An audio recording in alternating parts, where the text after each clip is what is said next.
Halo Mbak.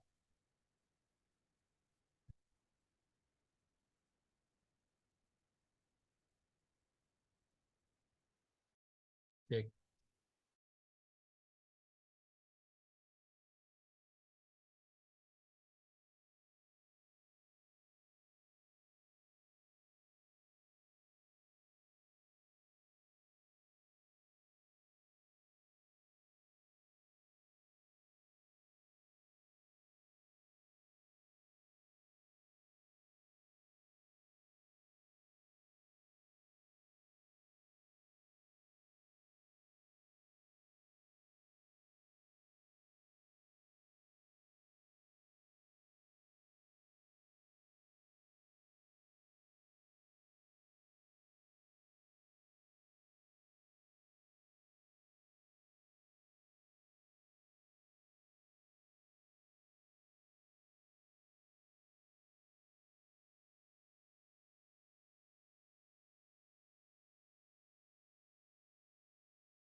Selamat pagi Pak Daniel. Pagi Bu.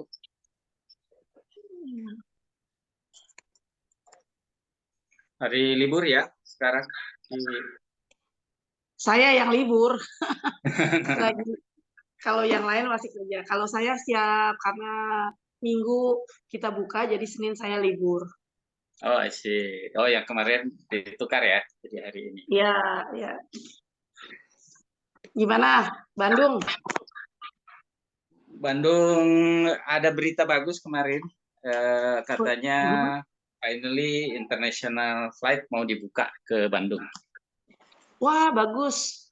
Palingan si Silk Air ya, Singapore Airlines kali ya, balik lagi tuh. Kan dulu Yang udah sudah ada. pengen ya, yang sudah apply Silk Air dengan apa namanya si Air Asia. Air Asia, betul. Iya, ya. Cuma Tapi nanti airportnya itu ini kan baru ya Pak sekarang. Airportnya Majalengka yang di Majalengka. Kertajati itu. Wah, Kak, boleh dikeren tuh Pak Good Daniel. afternoon, good Pakai afternoon, Bu Majalengka. Eka. Good afternoon. Selamat Assalamualaikum, Oh ya, Pak Pak Sule. Daniel. Apa How are kabar? you, Pak? Pak Baik. Sule, how are you?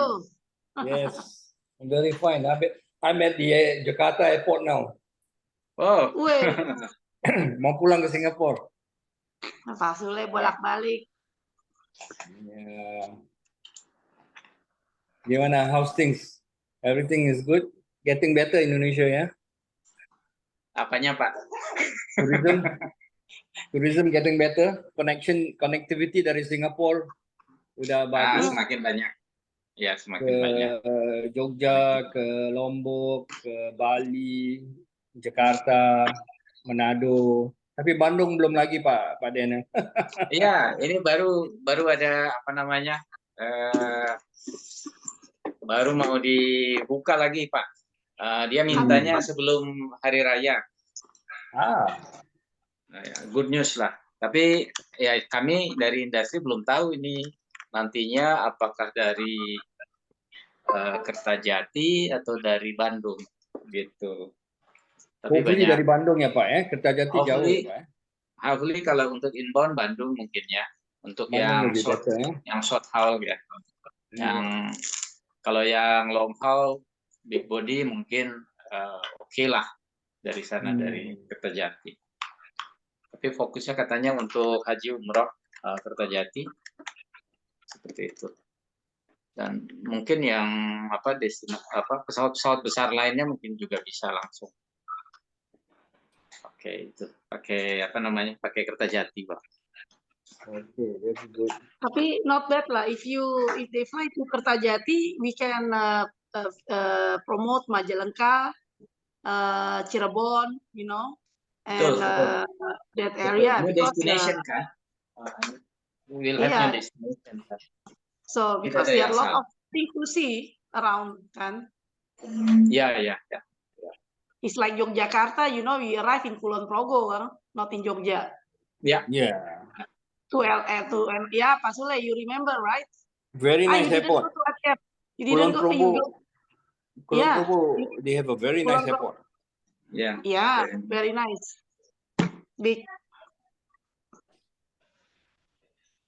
Very nice, very beautiful, well managed. Ya, semuanya bagus.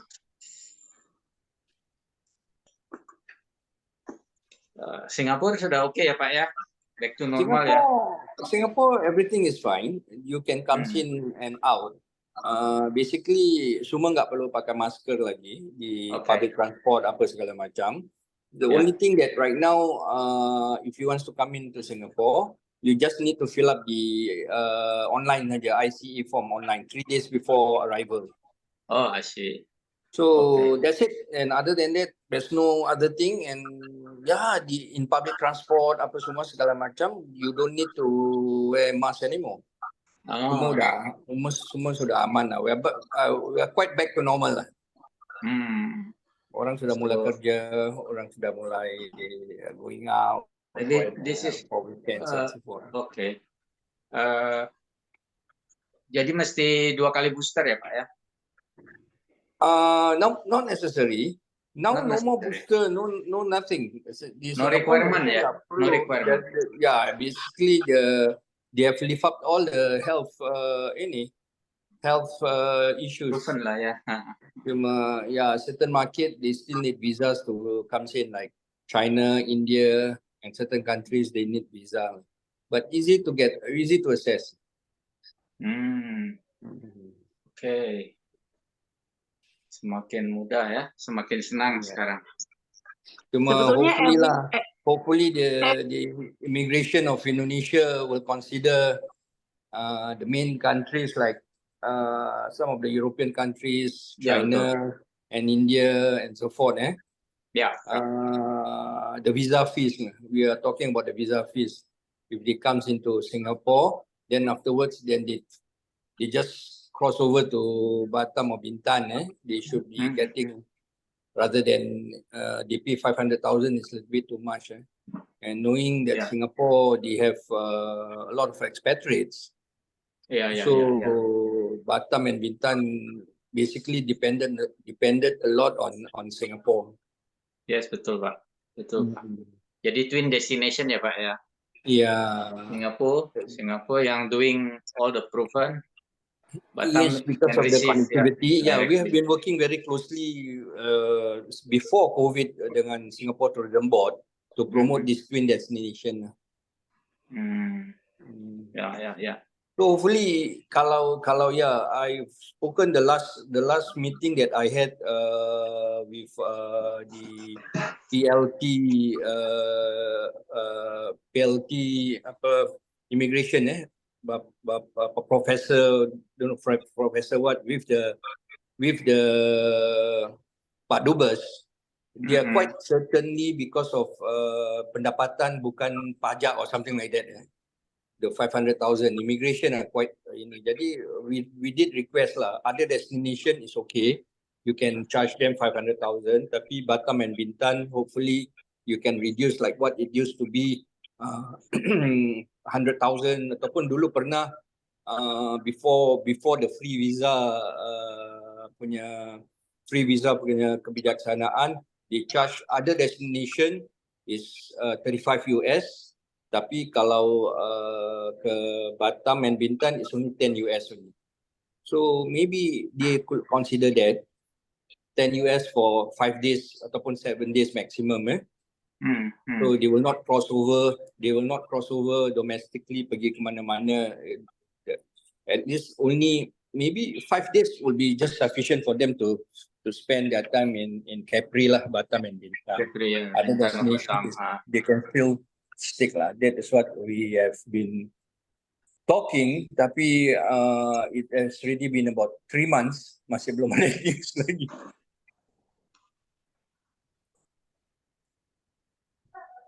Oke. Mbak Yun belum masuk ya? Yun belum masuk.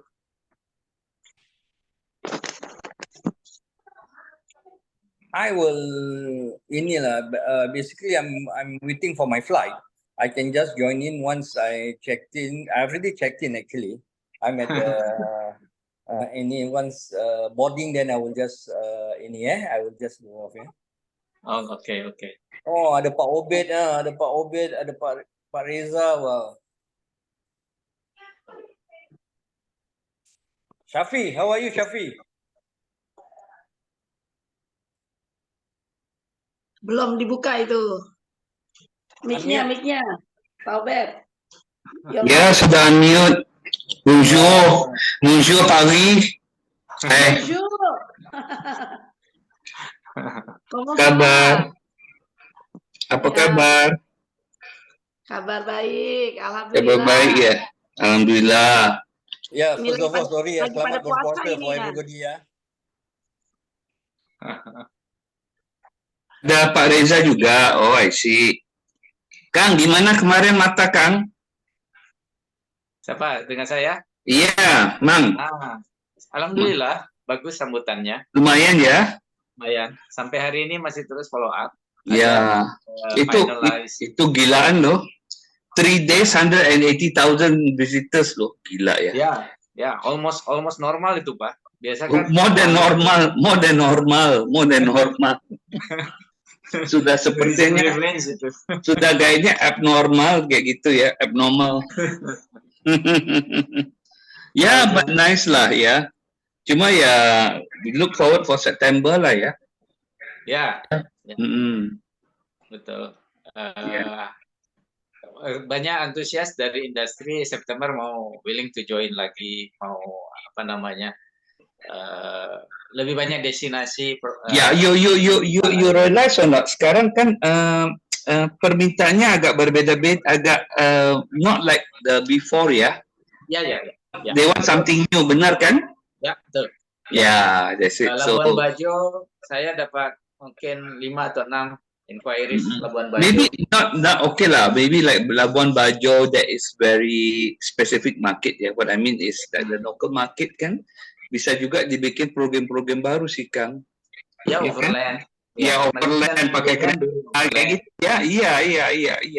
Overland, hiking. Yes. Itulah. Then the price can go up. You can have a bigger price margin, profit margin. Benar kan? Ya. Overland, kami dapat overland, terus apa namanya, yang niche ya, yang special interest, yang hiking, cycling, macam itu. Kemudian ada yang minta riding ya. Ya, mantap. Iya. Jadi programnya ya not like before lah ya. Beda-beda lah gitu. Ya, yang tailored ya. Yang shopping only gitu. Nah lah, no more shopping, they can go by themselves. Ya. Shopping they can go by themselves. That's why you know. But who am I? No, I no need to say anything lah. You know, I dah pensiun duduk rumah nonton TV aja. Ya kan, mendingan gue dengar aja nanti, ya kan, why should I kepo kan? ini aja diundang sama si Yun, kalau enggak ya, ya just to listen lah ya untuk itu apa topiknya. Alumni Pak, alumni reunion alumni ya, udahlah, udah bukan alumni lagi lah, udah bioskopnya udah tutup. Ya, no need alumni lagi lah. Nice to stay at home and watch TV.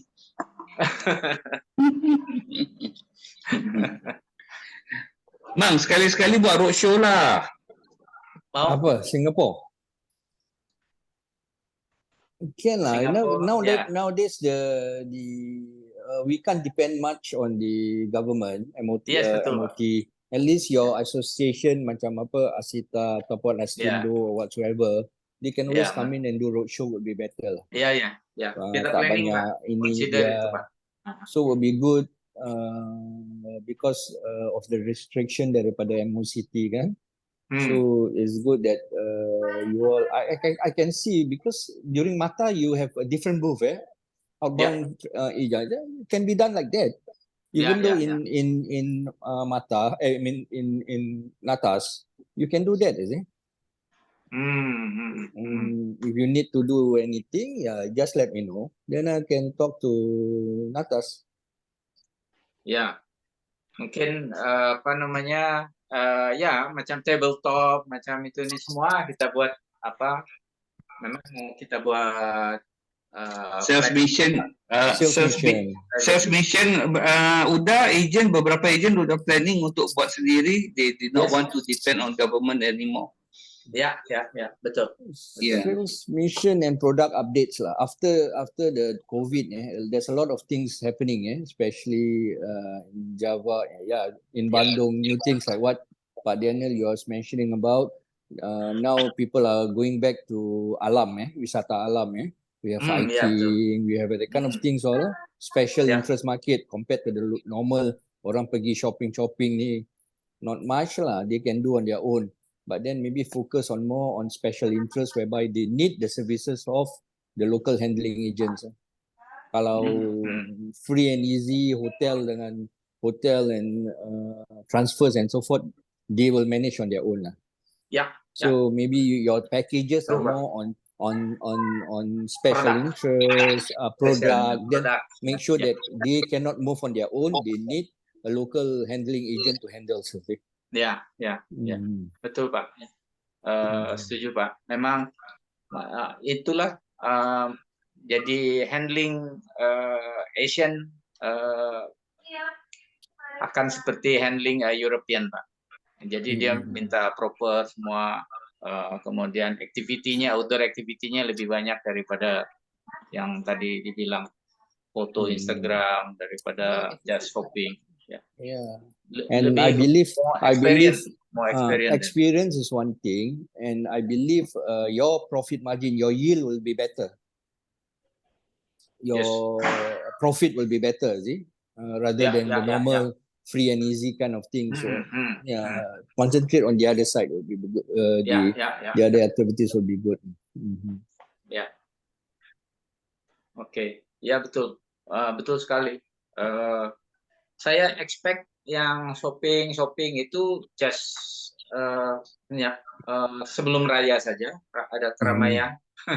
Kemudian dia cuma sampai ke Jakarta Tamrin City, that's all, stay di situ 2-3 nights, Ya, spending benar. makci aja, grup-grup makci ya.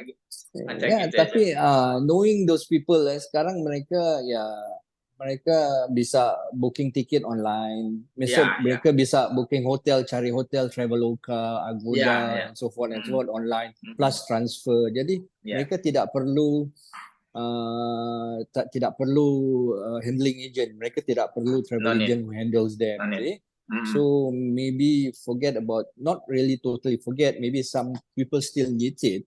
Tapi kalau you move itu like what your directive is, glamping lah, itu anak-anak muda banyak sekarang. The group that a few passengers that I sent to you, mereka mau pergi hiking, they come back very happy. They come back very happy. Happy ya. So very happy. So that is a few things that right now our friends there should Talk to the concentrate club on lah. maybe ya Pak ya. Discuss presentation to the club, to the hiking club, to society organization. macam itu. Ya, benar. Association, hiking lah, association and so forth and so forth. That would be better. Good experience Pak last time with 3 ladies hiker. Dan mereka mau datang lagi, mereka mau ajak dengan teman-teman lagi. Lebih banyak orang-orang seperti gitu Pak. And your special handling and so forth, mereka feels that mereka nggak bisa jalan sendiri seperti gitu. They need a travel agency. Need somebody. Then that's where you can make business, rather than the normal sewa rental of cars apa segala macam.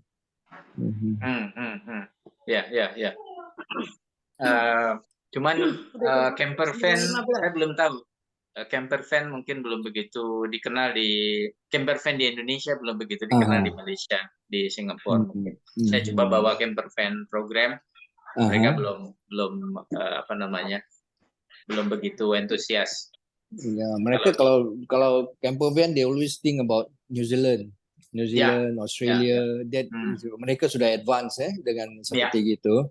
Tapi why not? I mean, we can always knowing that like Singapore market or Malaysia market yang terdekat, they have a lot of expatriates. Expatriates also wants to try this kind of kind of arrangement. Betul. Mungkin sistemnya and routing semua di New Zealand kan lebih well organized. They're well prepared. Well, very well prepared. Kemudian, there's always a start, Pak. You have to start from somewhere, Pak. Ya, harus Pak. Ini Mbak Yun dah masuk nih, Mbak Yun. Ya, Mbak Yun.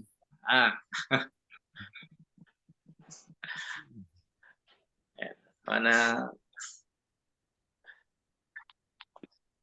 Oke.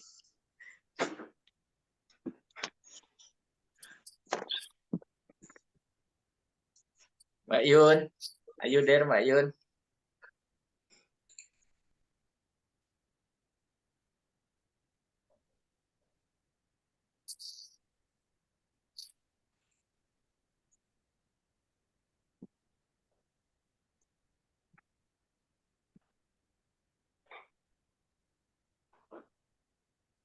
Mic-nya Yun. Mute, masih mute. Halo? Iya. Dengar. Ah, Kayak sudah bisa dengar ya? Siap. Oke, ya. selamat. Ya, I'm apologize for being late because a little bit trouble to check into Zoom. So kita mulai sekarang aja, Bu Eka, Pak Daniel. Yes. Siap. Ya, Oke. silakan.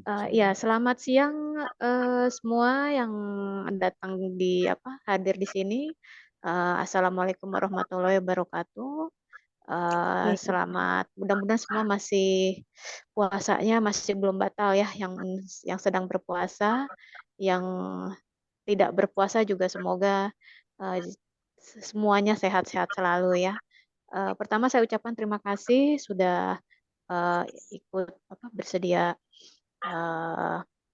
join di Tourism Talks Club. Ini sebenarnya Tourism Talks Club yang pertama kita online. Dan juga mungkin internasional ya, karena ada Bu Eka langsung dari Paris. Boleh Pak Obed sudah datang juga. Iya. Oke, mungkin saya Pak Sule, perkenalkan. Pak Obed. Iya, ada Pak Obed juga, ada Pak Sule, and I don't know if is there Mr. Bernard here. Mr. Bernard, are you join with us? Not yet, I think. Okay. Oke, pertama saya kenalkan dulu. Saya Yunda Mayanti, saya travel writer. Saya sama partner saya, sama sebenarnya editor saya dulu yang menginisiasi Tourism Talks Club, khusus untuk menjadi platform untuk diskusi mengenai industri pariwisata. Nah, saya ini sebenarnya satu kehormatan banget. Minggu lalu Ibu Eka Mungkare menghubungi saya untuk membuat sesuatu mengenai konten untuk menjawab bahwa pariwisata Indonesia itu enggak murah, enggak dijual murah dan tidak murahan. Jadi Ibu Eka Mungkare ini dulu adalah country manager Visit Indonesia Tourism Officer kantor Prancis. Cuma sekarang karena Vitonya sudah tidak ada, jadi beliau menginisiasi untuk membuat La Maison de l'Indonésie atau House of Indonesia Paris. Di situ istilahnya one stop shopping ya Bu ya, bisa kita sebut ya Bu ya, di Ya, House betul. of Indonesia ya. Jadi nggak Mm. hanya di House of Indonesia itu nggak hanya informasi mengenai destinasi Indonesia, tetapi juga produk-produk Indonesia dari semua daerah. Terutama kita jualnya kopi dulu karena semua orang, everyone likes coffee, dan juga ada craft dan lain-lain. Termasuk juga Bu Eka di House of Indonesia juga sudah beberapa kali ya Bu membantu untuk marketing destination dari beberapa daerah. Yang langsung direct ya, direct promotion di sana juga. Terakhir kemarin sebelum ITB Berlin ya Bu ya, sebelum ITB Berlin persis mengadakan private workshop yang alhamdulillah 200 buyers ya Bu ya, 200 buyers direct buyers dari Prancis datang ke workshop Tourism Indonesia. Nah, sedangkan Pak Daniel ini juga pemain lama, senior narsum saya, direktur Exotic Java Trail, dan ini sudah dua kali ya. Ini Pak Daniel sudah yang kedua kali di Tourism Talks Club. Waktu itu juga support kita di Tourism Talks Club yang pertama. Hatur nuhun, thank you so much Pak Daniel. Oke, ya sekarang kita udah langsung mulai aja ya kalau gitu ya. Pak Daniel mungkin ada yang bisa ditambahkan lagi mau ini? Ya, harapannya bahwa Tourism Talk Show seperti ini bisa kita berkontribusi kepada semua stakeholder pariwisata, baik itu pemerintah, dunia pendidikan dan industri. Mungkin ada isu-isu yang terbaru yang masih hangat begitu di belahan Eropa sana atau mungkin di negara tetangga kita, di pasar pariwisata Indonesia. Nah, mungkin karena pemerintah kita sekarang mempersilahkan kita industri untuk bergerak sendiri-sendiri. Jadi ya apa boleh buat, kita juga harus mempunyai gerakan-gerakan konsolidasi supaya isu dan intelligent market kita harus tetap jalan gitu. Jadi ya mudah-mudahan forum ini bisa dijadikan referensi buat kita di industri, gitu Mbak. Iya, oke. Jadi, oke kita langsung join in aja ya karena saya minta maaf nih saya yang terlambat 15 menit karena I have trouble. Jadi Tourism Talks Club pariwisata nggak murahan ini berawal dari sebenarnya ini termasuk saya juga ya merasa terusik ya bahwa dengan berita-berita yang sekarang mengenai terutama pelanggaran-pelanggaran yang dilakukan oleh turis-turis asing gitu ya. Mungkin kalau di industri kita sudah sangat hafal banget bahwa still kalau di penerbangan good passenger are still much than bad passengers. Mungkin kalau di tourism kita sebutnya good tourists are more than bad tourists. Seperti itu ya, Bu Eka, Pak Daniel ya. Saya juga lihat di sini kalau nggak salah ada member Tourism Talks Club juga nih, Pak Eben ya, ada Pak Eben Ezer, Pak Eben, Pak Eben, mungkin bisa Selamat di ini. pagi, kebetulan Sorry. saya lagi di Eropa juga, Oh, jadi lagi di Eropa. Hai. Iya, Pak Eben, good tourist masih lebih banyak daripada bad tourist ya Pak ya? Setuju nggak Pak? Saya gimana ya?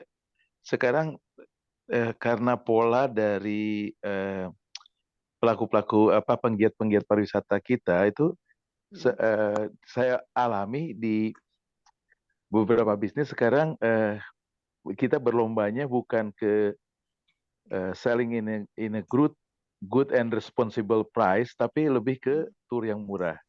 Jadi sekarang ini baik itu di inbound maupun di outbound, juga di domestik, itu mengarahnya ke level yang ke bawah, bukan ke atas gitu. Nah ini jadi tren yang berkembang belakangan ini. Misalnya ke Bali, misalnya tour overland yang dulunya biasanya 12 hari dan sebagainya dipotong jadi 5 hari, asal yang penting nyampe Bali dan balik lagi. Dan itu membuat image kita jadi ini. Nah, tour yang inbound juga demikian. Teman-teman yang menggiatkan pariwisata bawa overland, misalnya Jawa Bali overland, sekarang di-cut misalnya dari 12 hari sekarang menjadi 7 hari. Dengan pemotongan dengan kereta lah, dengan segala macam dilakukan agar itu menjadi lebih murah. Jadi selalu ada upaya bagaimana membuat itu lebih murah, bukan bagaimana membuat itu lebih berkualitas gitu. Oke, nah di stop dulu Mbak Heben. Nah, jadi pertanyaan saya sekarang ke Bu Eka. Bu Eka, ini kan yang disorot di Indonesia ini kan karena kebetulan ini hanya disorotnya kan hanya 2 negara ya. Sebenarnya kan pelanggaran itu sudah jauh sebelum pandemi itu sudah berlangsung dengan kalau saya bilang multinasional karena nggak cuma selalu itu ya, nggak cuma selalu satu negara ya. Nah, Bu Eka, sebenarnya apa iya perjalanan ke Bali khususnya dan ke Indonesia atau beyond Bali ini dijual murah di luar negeri, Bu? Silakan, Bu. Oke, saya langsung jawab aja ya. Jadi sebenarnya saya juga merasa terusik dan kenapa saya nggak nyaman gitu ya dengan video yang viral ada orang asing yang dengan kata-kata murahan bilang kita jual murah meriah mencret ke kacung kampret dan kata-kata itu buat saya sendiri sebagai orang Indonesia nggak pernah mengeluarkan kata-kata seperti itu. Itu seperti mengata-ngatai kalau kita ini menjual negara kita murahan. Di pariwisata ini tidak bisa kita bilang asal-asalan. Mempromosikan pariwisata itu harus mempunyai 3 faktor. Kami sebagai Vito dulu itu harus setiap minggu membuat 3 poin. Data intelligence, market analysis, dan kompetitor analysis. Sebelum kita bisa membuat suatu rangkuman tentang apa yang terjadi, we have to know that what is the market. Dan tidak semua market itu sama. Apakah Indonesia merupakan negara yang murah untuk orang Prancis atau orang Eropa? Sama sekali tidak. Indonesia tidak pernah menjadi negara yang murah. Pergi ke Indonesia itu jauh lebih mahal daripada tiket pesawat pergi ke Thailand. Masih banyak negara yang lebih murah dari Indonesia. Sri Lanka misalnya. Sekarang Sri Lanka ini mereka bisa jual 3 kali lipat, 3 kali lebih murah daripada harga di Indonesia. Thailand lebih murah. Vietnam lebih agresif. Jadi banyak negara yang jauh lebih murah dari Indonesia. Belum lagi negara yang letaknya di Afrika Utara. Maroko, Algeria, Tunisia, itu jauh lebih, tiket pesawatnya aja dari Paris ke Maroko itu hanya sekitar bisa 100 euro. Sedangkan dari Paris ke Bali itu 1.500 euro. sekarang, minimal 1.000 euro. Jadi siapa yang bilang Indonesia itu dijual murah? Tidak pernah sama sekali. Sejak dulu saya menjadi VISO pertama kali tahun 2016, kita itu tidak pernah membawa nama Indonesia untuk dijual murah. Tapi yang kita mau to offer Indonesia as a good value of money. Kita kalau ada orang Eropa yang datang ke Indonesia, dia bayar dengan harga mahal, dan dia masih bilang, wah, dia merasa itu murah, itu suatu kebanggaan buat kita. Berarti buat dia itu bukannya murah karena murahan, tapi good value of money. They get more than they pay. Nah, dia merasa bahwa daripada saya jalan-jalan ke negara lain, I prefer to come to Indonesia. Ini yang kita sedang lakukan dan yang sudah kita lakukan dan yang akan kita lakukan. Jadi yang dikatakan si orang bule itu di Instagram itu salah besar dan jadi penyesatan. Karena itu tidak benar sama sekali. Karena nanti semua orang akan bilang, wah, gara-gara Indonesia jual murah, makanya kita punya turis brengsek. Sama sekali tidak ada hubungan turis yang berbuat hal yang dibilang bad turis dan dengan Indonesia yang dibilang seolah-olah murah. Jadi ini ada banyak sekali salah paham yang harus diluruskan. Nah, kenapa turis-turis itu, saya langsung jawab juga ya, karena buat saya mungkin langsung dari point of view dari kita, sudah banyak sebetulnya orang-orang yang turis-turis yang melanggar peraturan. Nah, sekarang yang kita harus tanyakan, kenapa mereka bisa melanggar peraturan? Apakah mereka tahu itu ada peraturan?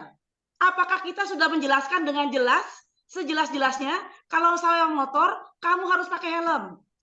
Atau, nah ini kan yang harus kita pertanyakan. Jadi, saya tidak bisa bilang kalau juga semua itu salahnya semua turis. Apakah Indonesia sudah siap menerima turis-turis yang self-drive di Indonesia? Nah, kalau bisa, saya percaya semua turis yang orang yang mau datang ke Indonesia dan memang tujuannya mau explore Indonesia, sebagai tuan rumah, kita kan harus menjelaskan, oke lah, selamat datang, kalau kamu mau ke sini, ini seperti ini. Saya percaya, yang punya tujuannya untuk mengeksplor dan ingin mengenal Indonesia, tidak akan mau melanggar peraturan di negara orang. Tetapi, orang-orang yang melanggar peraturan ini, mereka bukan turis.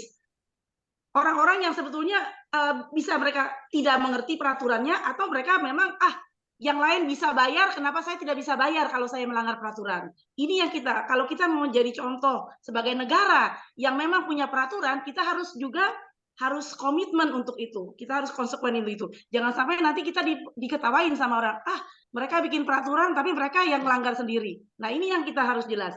Jadi memang sebetulnya dari dulu itu sudah banyak turis-turis yang nyewa motor atau apa dan mereka tidak pernah pakai helm. Tapi saya tuh selalu banyak ditanya sama orang-orang yang datang ke Indonesia dan mereka tanya saya mau saya mau nyetir sendiri. Saya bilang kalau kamu nyetir sendiri, kamu akan punya resiko jauh lebih banyak daripada kamu punya sopir. Pertama, kamu tidak tahu di mana. Walaupun saya udah biasa nyetir sendiri di Afrika, di mana. Nah, ini yang saya selalu informasikan kepada orang-orang yang mau datang ke Indonesia. Kalau mereka mau benar-benar menikmati, enjoy untuk explore Indonesia, mereka lebih baik ada driver dan juga ada yang menjelaskan daripada kita nyetir sendiri karena mereka resiko dan tidak tahu tempat, akhirnya nanti akan jadi kacau perjalanan mereka dan mereka akan berpikir lagi. Nah, ini banyak yang terjadi. Nah, maka sebab itu kita mungkin sudah punya peraturan, tapi peraturan itu tidak jelas atau tidak dijelaskan secara jelas gitu. Ini yang penting. Oleh sebab itu, kenapa menurut saya penting untuk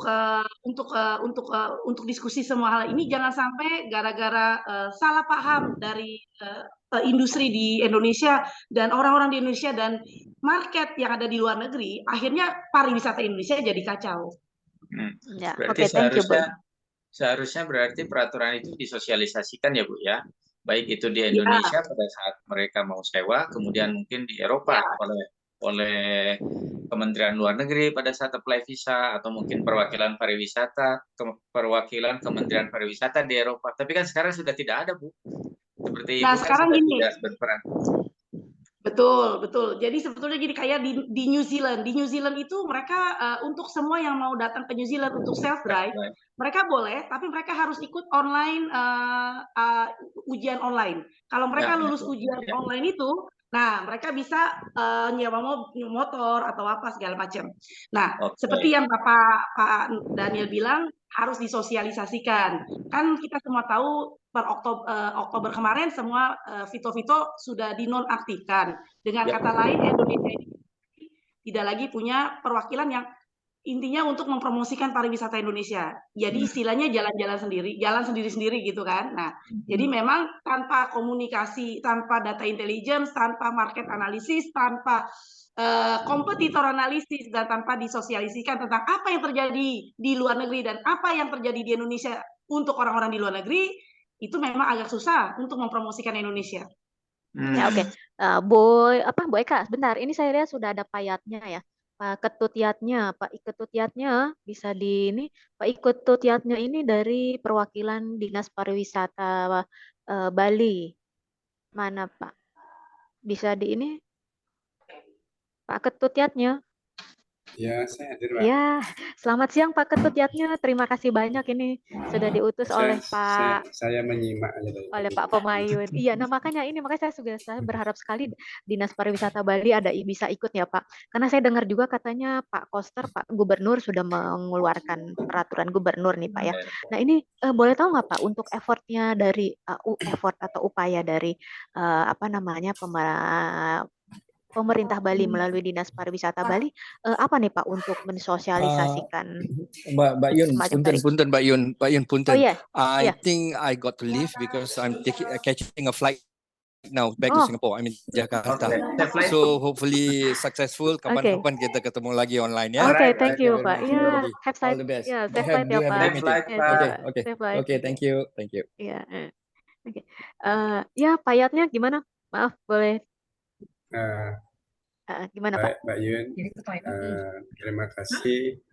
Mungkin pertama permakluman karena Pak Cok Pemayun lagi ada tugas karena undangan baru tadi pagi saya lihat. Ya, tidak apa-apa. Ini saya wakilkan Pak Kadis untuk menjawab sedikit pertanyaan dari teman-teman.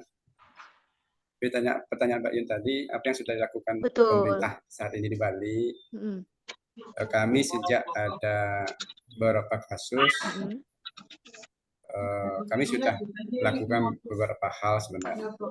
Tapi kalau tadi dibilang aturan-aturan yang dilakukan, yang dilanggar oleh para turis, itu sebenarnya bukan aturan lokal, tapi itu sebenarnya aturan-aturan yang sudah sifatnya internasional.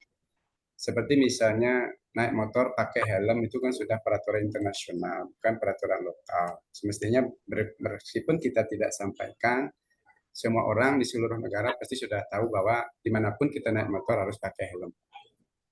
Itu yang banyak dilanggar oleh kawan-kawan wisatawan dari beberapa negara kemarin.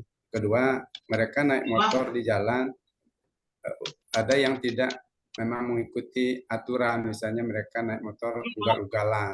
Mungkin sudah lihat videonya, di jalan itu ngebut, kadang-kadang mereka gerombolan, kadang-kadang mereka jalan sepi, belok-belok, kanan kiri, itu yang diresahkan masyarakat. Kalau yang mereka kalau melanggar misalnya sesuatu yang masih sifatnya lokal, masih kita terus sosialisasikan.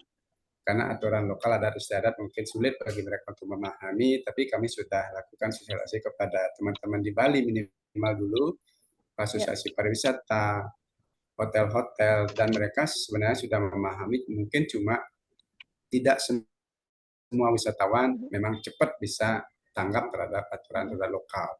Tapi kalau aturan internasional meskipun tidak kita sampaikan sebenarnya mereka sudah tahu. Yang disesalkan kita kemarin itu kan mereka banyakkan melanggar hal-hal yang sifatnya sudah umum dan internasional. Kemudian aturan imigrasi misalnya, peraturan yang dilanggar itu peraturan imigrasi. Contoh misalnya mereka di Bali karena tidak punya biaya, mereka nyambi bekerja. Misalnya ada dari fotografer, jadi pelatih yoga, jadi pelatih instruktur surfing, itu misalnya. Itu yang disesalkan, itu bukan peraturan lokal, itu peraturan imigrasi yang bersifat internasional. Padahal visanya visa turis ya Pak? Visanya visa turis, bahkan visa on arrival yang memang sudah ada aturan visa on arrival. Itu yang menjadi permasalahan yang kemarin. Jadi bukan bukan semua aturan lokal itu yang kita jadikan masalah, tapi aturan-aturan internasional yang sudah seharusnya diketahui oleh semua orang yang melakukan traveling ke lintas negara, itu yang mereka langgar, apakah dengan sengaja, apakah mereka tidak tahu. Tapi setelah kejadian tersebut, Gubernur Bali dan kami Dinas Pariwisata sudah mengumpulkan semua komponen yang terkait dengan wisatawan, yaitu imigrasi, kepolisian, Polda Bali, kemudian kami punya Pol PP, Satpol PP, dan Dinas Perhubungan, dan Asosiasi Pariwisata. Dalam hal ini kami kumpulan GIPI sebagai perwakilan Asosiasi Pariwisata, dan kami sudah membentuk tim yang mempertegas tugas di masing-masing instansi. Nah, jadi tim ini kita sebut memang Satgas, tapi Satgas itu bukan berarti kita membentuk tupoksi baru di Satgas tersebut, tapi cuma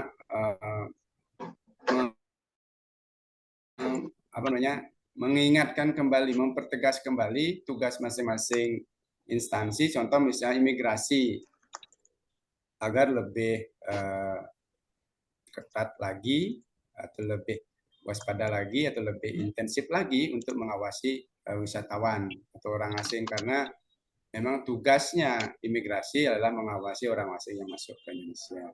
Kemudian Polda Bali, kita memang minta lagi untuk melakukan pengawasan di jalan raya. Kalau terjadi hal-hal yang melanggar, itu kita minta kepolisian untuk melakukan pengawasan. Kalau memang mereka melanggar, melakukan penindakan.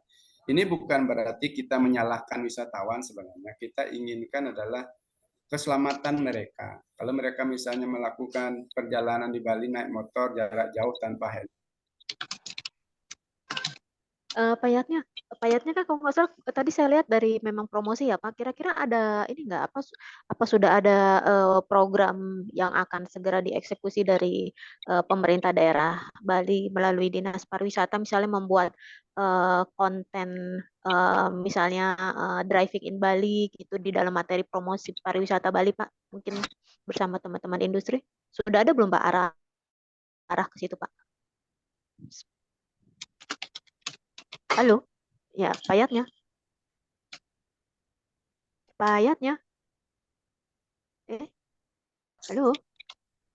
halo, payatnya. Kembali ke Bu Eka dulu. Payatnya dia putus ya? Halo, atau ya Bu Eka? Ya. Payatnya tapi putus ya. Oke, nah ini Bu Eka gimana nih Bu Eka tanggapannya lagi Pak? Ya, bagaimana? Oke. Nah, ya sudah, kalau sudah lift tidak apa. Jadi apa namanya? Tetap mesti ada peraturan sosialisasi dari yang sebelumnya berarti ya. Bu ya. Sebentar. Oke. Halo. Masih bisa dengar suara saya nggak? Ya. Oke Bu, jadi intinya memang pariwisata Indonesia tidak dijual murah dan tidak murahan, dan untuk biaya FIT ke Indonesia pun juga sebenarnya tidak murah ya. Kalau melihat dari sisi tiketnya aja sudah 1.000 ya, sudah 1,5 kali lipat dari kompetitor kita ya. Dan untuk mencegah pelanggaran itu ya sebenarnya peraturan yang berlaku di Indonesia mestinya kita sosialisasikan juga. Mungkin itu termasuk di dalam yang dibutuhkan di dalam materi promosi bukan, maksud saya itu juga konten yang kita butuhkan untuk mempromosikan pariwisata Indonesia di luar negeri gitu Kak Bu? Ya betul. Sebetulnya saya percaya peraturan itu kan ada, tapi tata tertib itu kan kita mesti harus informasikan ya, bukan hanya satu kali, tapi berkali-kali. Informasikan itu bisa kita bikin video, how to drive in Bali gitu loh. How to behave in Indonesia. When you come to Indonesia, what to behave. Misalnya tidak boleh. Itu seperti konten-konten video itu jauh lebih bagus image-nya untuk Indonesia daripada TikTok yang kemarin bilang Bali cheap, nyanyinya segala macam. Itu sama sekali sesat. Tapi kita sebagai orang-orang pariwisata di Indonesia, kita bisa bikin kontennya bagaimana cara misalnya Kalau misalnya bukan hanya Bali ya, sebetulnya kita bicara seluruh Indonesia. Kalau mereka dari Sumatera sampai Jawa sampai Papua itu mengunjungi Indonesia, bagaimana apa itu adat istiadat? Indonesia itu kan terkenal negara yang punya tradisi dan adat istiadat. Bagaimana traveling di Sumatera, bagaimana traveling di Jawa, bagaimana traveling di Bali. Ini yang kita perlu mungkin informasikan lewat itu, sekalian kita promosi, sekalian kita juga menjelaskan. Karena setiap orang yang mau di Perancis ya, mereka tuh datang ke saya, mereka tuh tanya, apa yang harus saya lakukan kalau saya ke Indonesia? Apa yang harus saya lakukan kalau saya di Bali? Jadi mereka itu selalu mau bertanya dulu bagaimana tata tertib apa kebudayaan di Indonesia itu gitu loh. Nah, jadi kalau turis-turis yang seperti kayak tadi dibilang melanggar visa, sudah nggak pakai ya, itu namanya udah bukan turis, itu namanya troublemaker ya. Dan kalau troublemaker itu bukan hanya di Bali aja, di seluruh dunia juga ada. Di Paris ini orang-orang Rumania nyopet ya. Jadi bukan orang Prancis yang nyopet, yang jadi pickpocket, orang-orang Rumania yang datang nyopet turis gitu. Nah, jadi di seluruh negara punya problem seperti itu. Oleh sebab itu kita memang harus dan saya juga suka dapat laporan nih dari guide-guide Bali, Bu, ada itu orang itu dia buka travel secara ini, saya akan lakukan apa yang saya bisa, saya laporkan beberapa waktu yang lalu bahkan ke Dinas Pariwisata dan di Bali ya, untuk bilang nih ada yang buka agen perjalanan gelap. Jadi kita harus sama-sama bersatu saling menjaga keamanan pariwisata Indonesia. Karena saat ini pariwisata Indonesia itu kita masih survive, kita belum revival. Dengan pandemik yang ditutup 2-3 tahun itu, saya ke Indonesia bulan Januari yang lalu, saya melihat bahwa kita ini masih stage of survival. Demikian juga negara-negara yang lain. Problemnya, yang survival itu bukan hanya Indonesia, tapi semua negara survival. Mereka mau mendapatkan pariwisata itu, mau merecover pariwisata itu sebisa mereka. Nah, di sini kan problemnya kita balik lagi.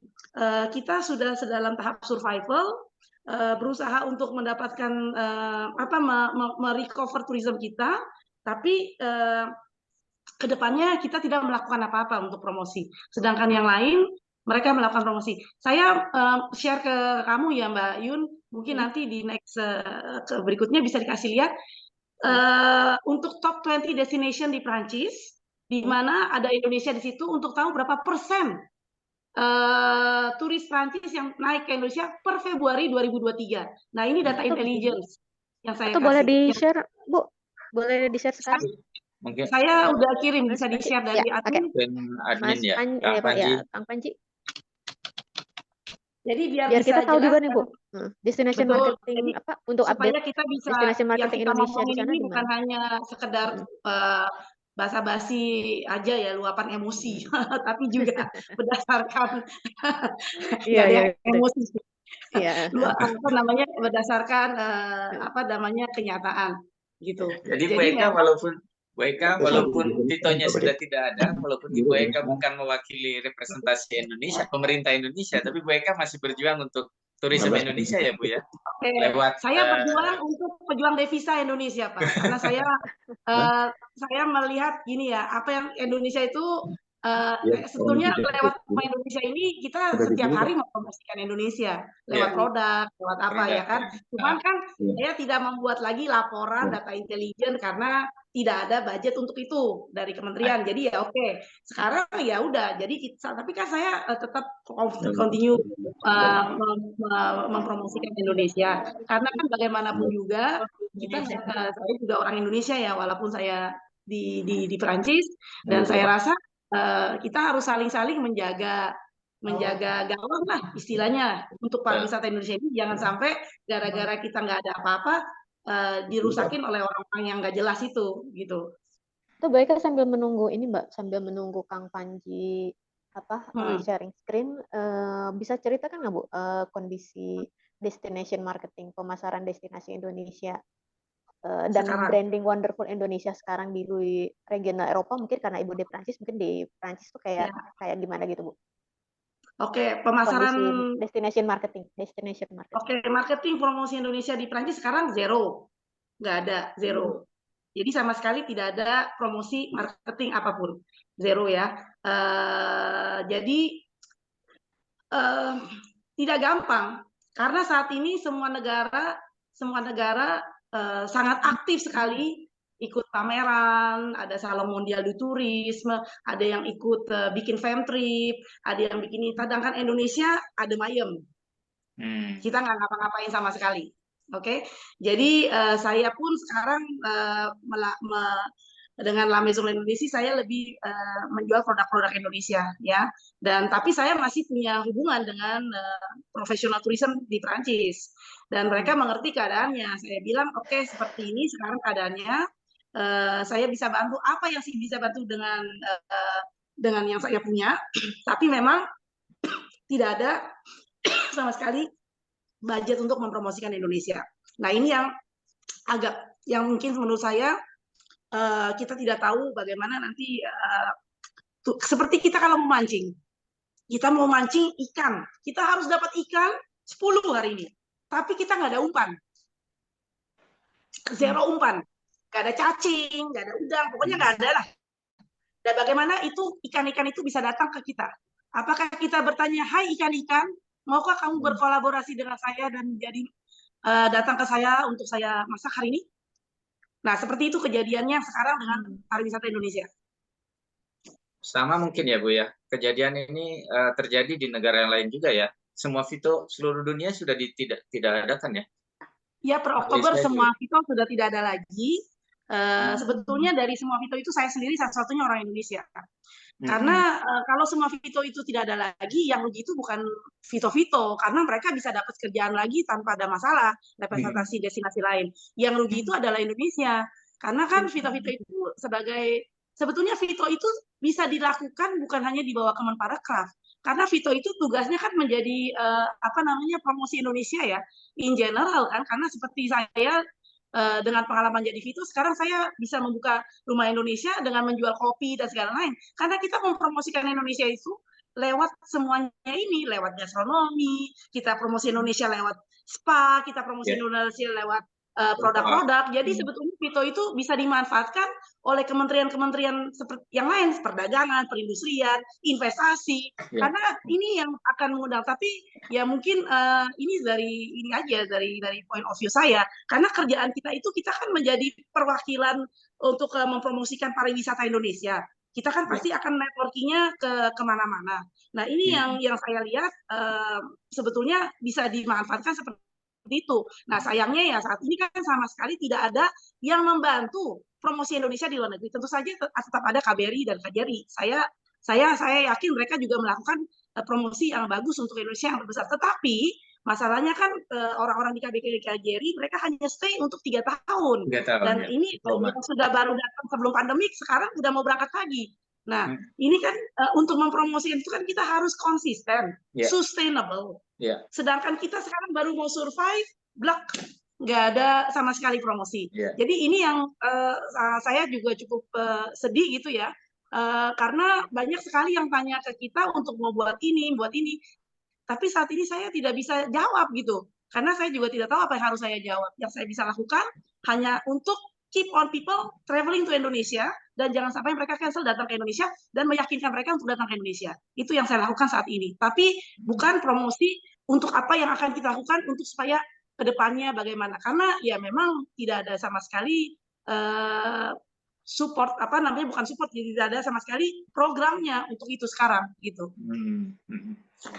Kementerian Luar Negeri kayaknya kurang juga ya Bu ya, karena dia bukan spesialis in tourism kan, backgroundnya dia lebih kepada Kementerian Luar Negeri kan lebih more ke diplomatik ya Pak ya, koordinasi politik, hubungan sosial budaya, bilateral itu sebetulnya tugasnya juga sudah cukup banyak, belum lagi banyak lagi hal untuk hubungan bilateral, bukan hanya pariwisata. Pariwisata itu kan sangat spesifik ya, dan juga yang bermain di pariwisata itu tourism player harus orang yang mengenal pariwisata dan harus dikenal, karena orang-orang di Prancis ini kan sebetulnya sama juga.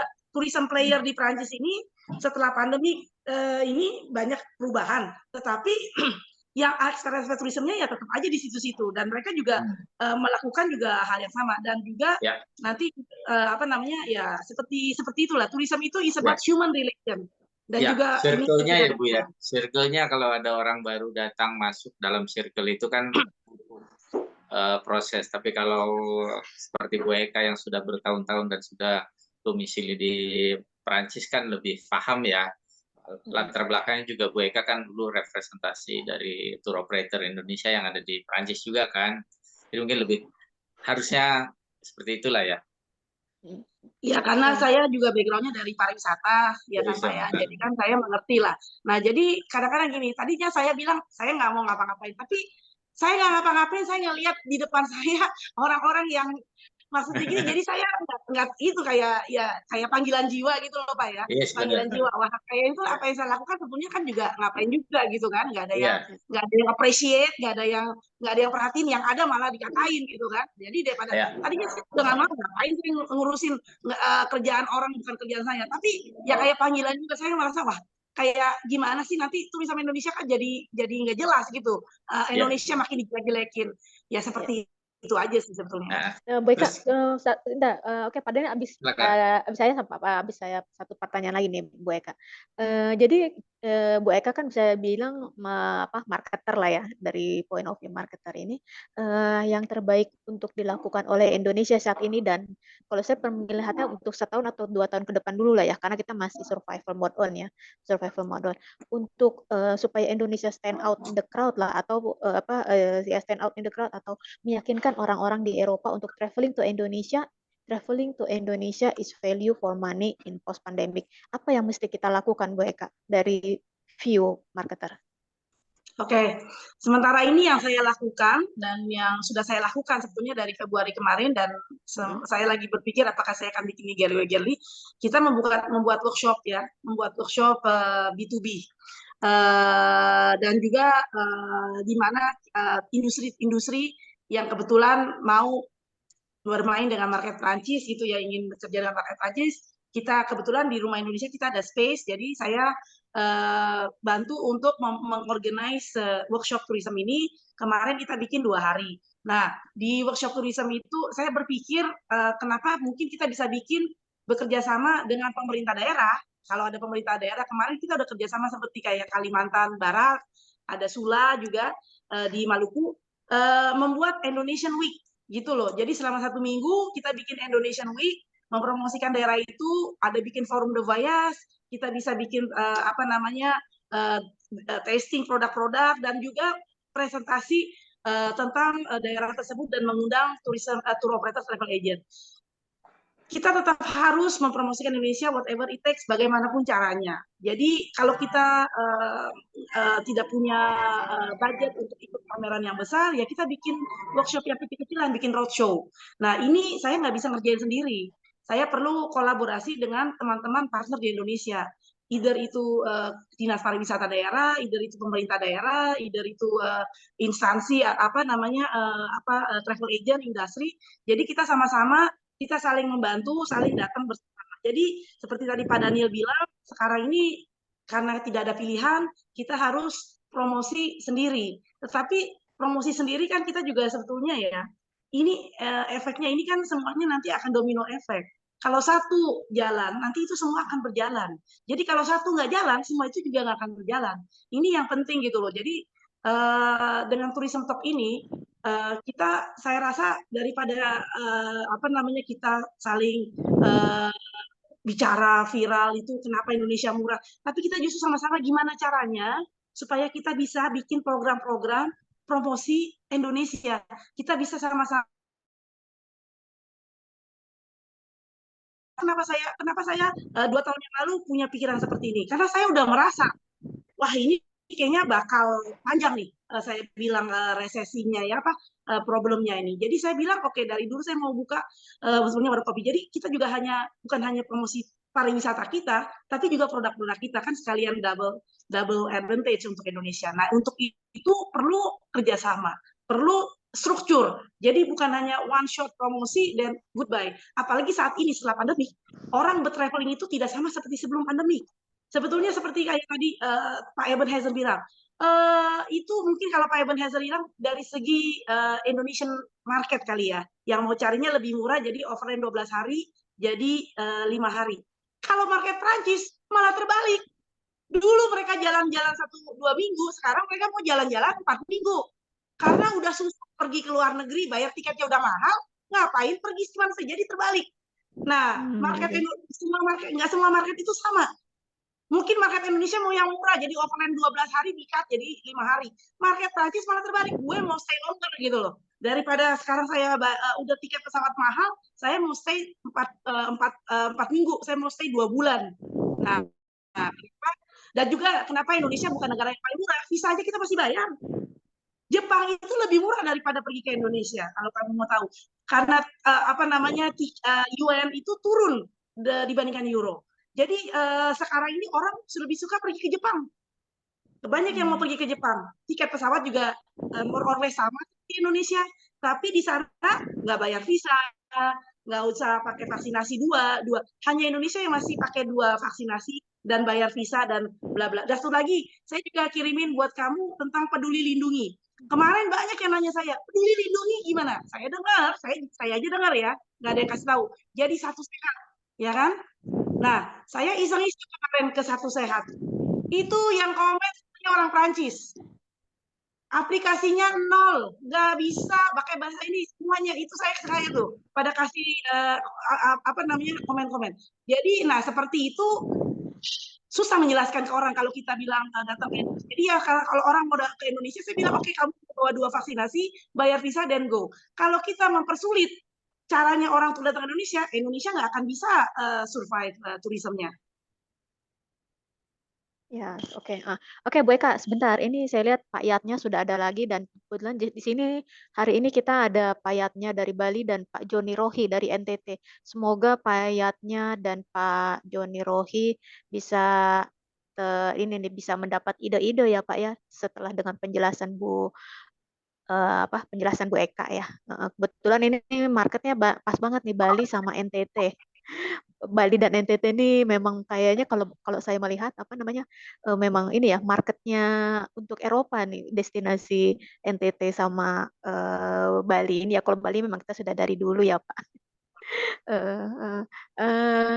Oke, coba sebentar Kang Fanci bisa di screen share yang Bu Eka tadi, Kang Panji. Mungkin Pak saya Yat. kembali. Pak Yatnya Pak Joni nih. Pak Yatnya. Masih. Sorry.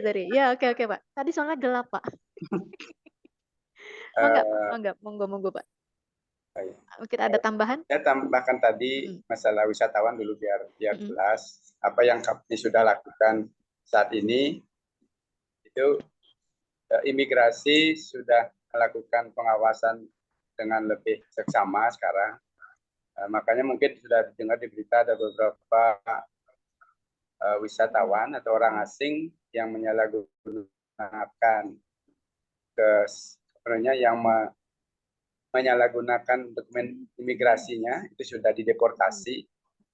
Kemudian ada yang memang melakukan tindakan-tindakan yang tidak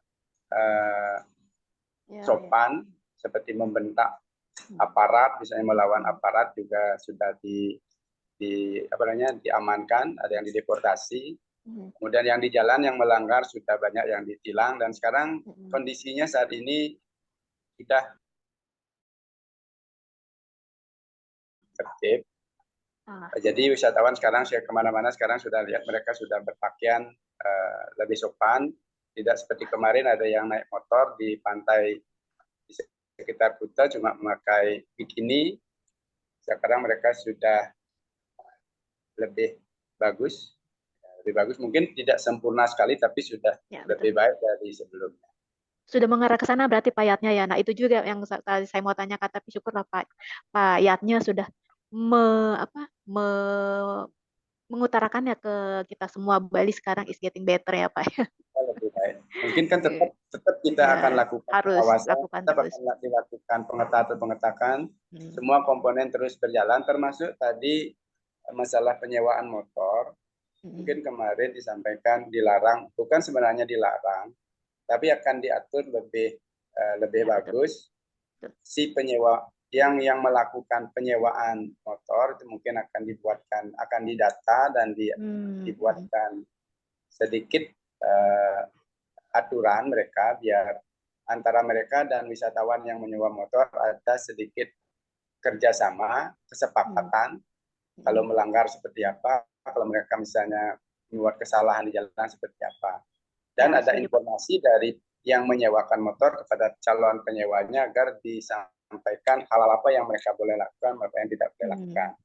Karena kemarin pada saat penertiban yang melakukan pelanggaran seperti tidak membawa SIM misalnya, yang ditilang bukan hanya wisatawannya, tetapi juga yang menyewakan motor juga ditilang. Itu artinya tidak ada informasi yang jelas dari yang menyewakan motor kepada wisatawannya. Jadi sekarang yang diinginkan adalah yang menyewakan motor hanya boleh menyewakan motor kepada yang memiliki SIM. Yang tidak memiliki SIM, mereka tidak diizinkan menyelenggarakan menyewa motor. Itu yang sedang sekarang dibuat, diatur. Mudah-mudahan nanti akan cepat itu tersosialisasi dan mereka juga akan paham.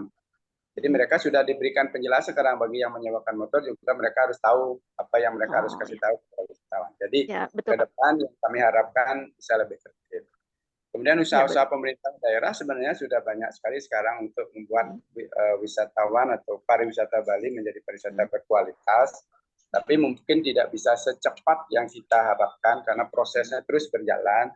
Seperti banyak aturan-aturan yang kita buat untuk terutama untuk warga lokal sih, misalnya bagaimana kita mempertahankan atau melestarikan budaya Bali. Misalnya kita minimal kita menunjukkan bahwa kita masih punya pakaian adat Bali, busana adat Bali. Kita punya juga di sini kearifan lokal, misalnya kita punya aksara Bali. Kemudian di masing-masing hotel juga diwajibkan mereka untuk mencantumkan aksara Bali. Kemudian mereka juga diharapkan di masing-masing hotel tetap memelihara lingkungan, kemudian menjaga lingkungan, menjaga budaya, dan sebagainya. Itu tujuannya semua adalah untuk memberi contoh kepada wisatawan yang datang, kemudian mereka juga bisa menghormati budaya dan lingkungan yang ada di Bali. Jadi itu yang sebenarnya sedang diusahakan, sedang dikerjakan oleh pemerintah Bali dengan berbagai aturan. Aturannya mungkin tidak memaksa wisatawan, tapi kita mengatur orang kita agar nanti bisa diikuti oleh wisatawan. Ya, Sedang setuju, sudah Pak. ada perda-nya, perda nomor Betul, 5/20, kemudian ada Iya, peraturan 228, ada peraturan nomor 27, itu semuanya untuk mengatur pariwisata Bali. Kemudian didukung oleh peraturan-peraturan lain, sebenarnya peraturan busana, peraturan tentang aksara, peraturan tentang plastik, peraturan tentang pemeliharaan air, peraturan tentang dan sebagainya. Itu semua adalah untuk menunjang pariwisata Bali menuju pariwisata berkualitas. Apa yang kami promosikan sebenarnya saat ini, mungkin kita di Bali yang kita promosikan Bali tidak hanya mengejar jumlah wisatawan datang pada saat ini banyak, tapi yang kita harapkan ke depan adalah seperti saya bilang tadi, pariwisata yang berkualitas, di mana destinasinya Bali itu nanti berkualitas, alamnya terjaga, budayanya lestari, warganya memiliki kesadaran untuk memelihara budaya dan menjaga alam. Kemudian wisatawan yang datang ke Bali yang kami harapkan ke depan adalah wisatawan yang menghormati budaya Bali, ikut memelihara dan menjaga alam lingkungan Bali. Dan mungkin itu juga bisa jadi inspirasi. Ya, segala peraturan, baik peraturan lokal maupun internasional yang berlaku. Jadi mereka yang datang, yang kita harapkan adalah juga wisatawan berkualitas. Karena apa? Karena di Bali kami tidak bisa hanya mengejar uang dalam jangka waktu singkat, tapi yang kita harapkan adalah pariwisata yang berkelanjutan, yang bisa bertahan sepanjang masa. Karena kalau kita cuma bisa mengejar jumlah yang banyak pada saat ini dengan promosi besar-besar untuk mendatangkan sebanyak-banyaknya wisatawan, dengan kualitas wisatawan dan kualitas pariwisata kita yang belum begitu maksimal, masalahnya nanti adalah pariwisata kita akan jatuh atau hancur, tidak tidak terlalu lama lagi. Makanya Ya, yang kita oke ya Pak Yatnya. harapkan sekarang adalah kita memang dari berbenah ke dalam sekarang. Ya, Memang kita tetap mengharapkan wisatawan datang, tapi kita tahap demi tahap agar wisatawan yang datang terus menjadi wisatawan yang bermutu. Jadi tidak hanya mengejar jumlah sekarang, tapi kita mengejar wisatawan yang lebih berkualitas, minimal length of stay-nya panjang, spend of money-nya tinggi, dan yang sudah mentaati peraturan, mematuhi budaya, menjaga. Iya Pak Yatnya. Jadi itu yang kita promosikan keluar. Jadi kita tidak mempromosikan harus datang ke Bali sekarang, datang ke Bali. Dengan kalau kita cuma bisa mengejar itu, akhirnya nanti kita akan mati sendiri. Ya, oke Pak Yatnya. Ya, Pak Yatnya, oke saya udah kita sudah menangkap nih. Tapi jujur mungkin kalau saya sendiri sih senang ya mendengarnya sudah di Bali kondisinya sudah lebih baik dan upaya-upaya Pemprov Bali. Terutama ini nih untuk yang penyewaan motor akan diatur ya. Jadi sehingga mungkin kita bisa ya minimal kita bisa kita bisa melihat referensi dari negara-negara tetangga kita yang melakukan self driving ya Pak, karena sekarang itu juga nanti ke depannya kan akan banyak self guided, self driving orang-orang yang mau inikan mau misalnya bawa mobil sendiri, bawa kendaraan sendiri, tapi juga di negara host, di negara tuan rumah kan kita juga harus ngasih tahu ke mereka ya aturan-aturan kita tuh gimana, seperti tadi kata Bu Eka. Jadi semoga Pak Yatnya, Pak Joni Rohi ini dari NTT bisa menjadi masukan-masukan juga nih apa yang tadi disampaikan Bu Eka. Termasuk mungkin konten ini juga Pak, mungkin konten promosi Bali sekarang misalnya how to drive in Bali, jadi nggak hanya sosialisasi aturan berkendara di Bali, tapi mungkin juga bisa sekalian mungkin ke desa-desa atau kampung-kampung Bali Pak, jadi bisa terekspos juga kan Pak. Itu sih yang saya bayangkan, mungkin yang saya bisa usulkan ke maksudnya, jadi materi promosi Bali itu sekarang enggak beyond Kecak and Legong gitu ya Pak, beyond Kecak and Legong, beyond beaches juga ada jalan-jalan bisa belusukan, bisa mungkin orang yang masih mau nyewa juga masih bisa mengendari ya kendaraan dengan aman. Dia juga bisa dapat insight yang Bali dengan local culture, dengan local wisdom gitu ya Pak ya. Oke Pak, saya dengar senang banget dengarnya. Mungkin nanti saya akan kontak Bapak untuk lebih in-depth-nya lagi khusus untuk mengenai apa yang Bali lakukan. Sekarang kita ke Pak siapa nih? Ke Pak Daniel ya, Pak Daniel. Oke, ya. Untuk Bu Eka lagi, Bu Eka kan sekarang ini pemerintah kita lagi gencar-gencarnya, semangat-semangatnya promosi lewat sosial media, baik itu Instagram, blogger atau travel influencer dan lain-lain. Orang sebutnya low cost high impact katanya gitu. Apakah betul promosi pariwisata lewat travel influencer dan lain-lain itu sangat efektif di Eropa, di pasar Perancis khususnya gitu? Apakah mereka aware dengan hal-hal tersebut, atau misalnya pemerintah kita kan sekarang lagi super intensif mengerjakan desa wisata, kenal nggak sih desa wisata di Perancis gitu, atau ada keinginan nggak ya mereka pengen ke desa wisata kita? Ya tentu saja yang tadi lewat sosial media, apa efektif apa enggak sih? Ya, pertama saya jawab yang sosial media ya, influencer, blogger, vlogger.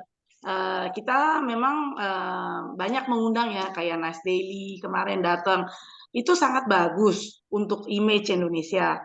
Tetapi sekali lagi dari data analisis dan yang market analisis yang kita lihat di market Prancis khususnya dan di Eropa mungkin, orang itu tidak menentukan dia datang ke Indonesia karena dia lihat ada Instagramer atau blogger yang datang ke Indonesia ya.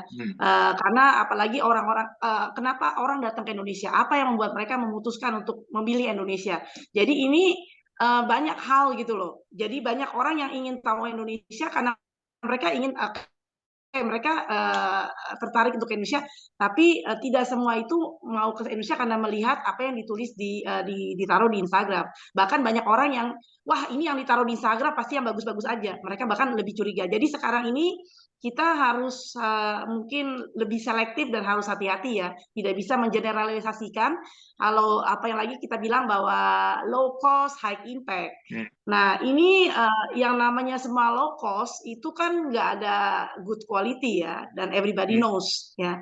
Tapi kalau kita mau mempunyai quality turis, kita nggak bisa menggunakan low cost marketing.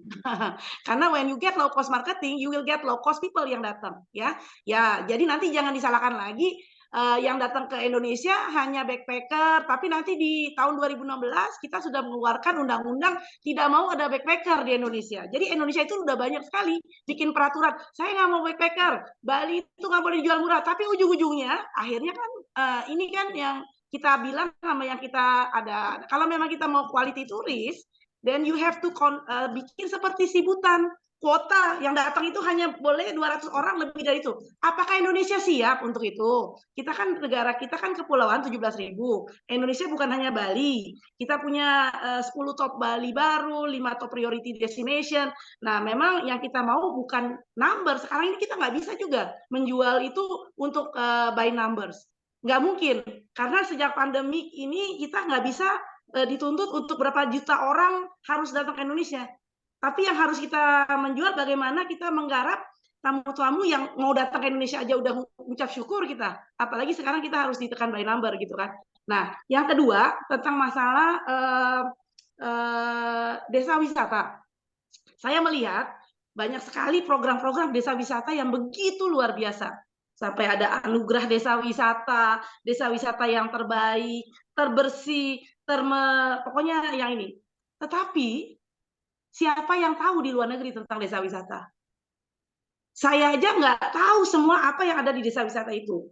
Nah, saya ingin tahu sebetulnya desa wisata itu tujuannya dibuat untuk sebetulnya desa wisata itu, apalagi kalau ada satu desa yang terbersih dan termeriah dan terunik dan pokoknya yang ini. Nah, yang kita mau kasih lihat ke orang-orang itu siapa? Apakah kita membuat desa wisata juara Banyuwangi supaya orang Bali bisa datang, supaya orang Toraja bisa datang, atau supaya orang Medan bisa datang? Nah, kalau kita mau membuat desa wisata itu dikenal oleh dunia, dan kita harus mempromosikan di dunia luar, bukan di Indonesia. Nah, saat ini yang saya begitu, Pak. Ya, sama sekali belum dikenal ya. Artinya promosi sosial media hanya gencar di Indonesia aja berarti ya desa wisata itu ya. Desa wisata itu sama sekali gini ya, saya sudah dengar banyak berkali-kali setiap tahun ada lomba desa wisata. Bagus, karena semua orang Eropa terutama mau datang ke Indonesia itu untuk melihat desa. Mereka itu mau melihat tradisi Indonesia. Mereka mau datang ke Indonesia itu mau lihat sesuatu yang berbeda dari negara Eropa. Nah, desa wisata itu seharusnya di-highlight-kan. Apalagi kalau setiap pulau punya desa wisata yang berbeda, ya kan? Nah, jadi ini kan yang kita bisa harus sosialisasikan lewat, bukan hanya sosialisasikan hanya begitu saja, tapi justru itu kenapa saya bilang sayang sekali kalau dulu ada Vito, kita bisa bantu sosialisasikan. Karena setiap market berbeda. Mempromosikan desa wisata di Cina, market Cina, dan mempromosikan desa wisata di market Arab, Middle East, dan mempromosikan desa wisata di market Australia dan di market Eropa, itu completely different. Ya, ada mereka punya interest berbeda. Tapi desa wisata, dan mungkin masing-masing dari sekian, saya nggak tahu berapa ratus desa wisata yang terpilih yang dapat hadiah. Mungkin dari sekian desa wisata yang punya market yang bagus, yang orang tidak tahu. Nah, jadi memang kadang-kadang ini yang saya melihat tidak ada sinkronisasi dari promosi yang ada di dalam negeri dengan promosi yang ya sekarang di luar negeri nggak ada promosi, udah jelas nggak ada sinkronisasi. Jadi seperti itu. Oke, back to digital marketing, Bu. Satu lagi, back to digital marketing mengenai platform atau booking engine dan lain-lain. Apakah orang Perancis itu sekarang sudah sangat friendly dan familiar dengan booking online untuk long haul travel ke Indonesia misalnya? Atau justru malah sangat tertarik atau booking lebih percaya kepada travel agent? Oke, ada dua hal. Sekali lagi setelah pandemik dan sebelum pandemik itu tren traveling berbeda. Di market Prancis biasanya mereka itu menggunakan online travel agent untuk membeli tiket pesawat. Satu, ya karena biasanya tiket pesawat juga airline juga sekarang jualnya lebih karena digital lebih mudah. Nah, untuk yang namanya hotel, tour di Indonesia, nah sekali lagi kita bilang kalau kita bicara tentang Bali, oke, mungkin bisa beli hotel online di mana saja itu gampang. Tetapi kalau mereka mau datang ke Indonesia dan mereka tidak hanya mau ke Bali, mereka tiba dari Jakarta karena tiket lebih murah nih tiba dari Jakarta daripada di Bali, right? Nah dari Jakarta kan mesti overland tuh, naik kereta, naik apa segala macam. Nah terus belum lagi mau ke Bromo, belum lagi mau ke Ijen, belum lagi mau ke Borobudur. Apakah mereka bisa beli itu online? Sedangkan andai kata ada nih Indonesia punya nih Traveloka, apakah mereka mau beli itu paket kalau mereka tidak kenal siapa yang menghandle? Jadi pertanyaannya, travel online yang ada di Indonesia itu apakah sesuai untuk bisa dijual di market di luar negeri? Nah, jadi kalau karena Indonesia ini kita punya 17.000 pulau dan destinasi yang berbeda, paket Indonesia itu tidak pernah akan bisa dijual secara online dan digital. Karena sekali lagi itu tidak bisa, karena kalau kita mau bikin online yang kita bisa bikin adalah menjual misalnya paket kereta api. Saya sudah selalu bilang dari dulu Indonesia bikin Jawa Rail Pass untuk bikin dari Jakarta biar mereka naik Rail Pass kayak di Jepang sampai tiba di Banyuwangi. Jadi kita bisa bikin online, tapi online-nya itu harus dikemas. Apa yang bisa dijual online, apa yang tidak bisa dijual online. Tapi online itu bisa menjadi misalnya kasih paket-paketnya, mereka akan kontak. Jadi kontak itu online itu bisa dijadikan karena sekarang ini mereka mencari kontak lokal agent secara internet online. Nah, itu ada banyak. Oke, kita kasih kesempatan ke Pak Heben ya, Pak Hebenizer ya. Gimana? Pak Heben? Oke, silakan. Ya. Silakan Pak Heben.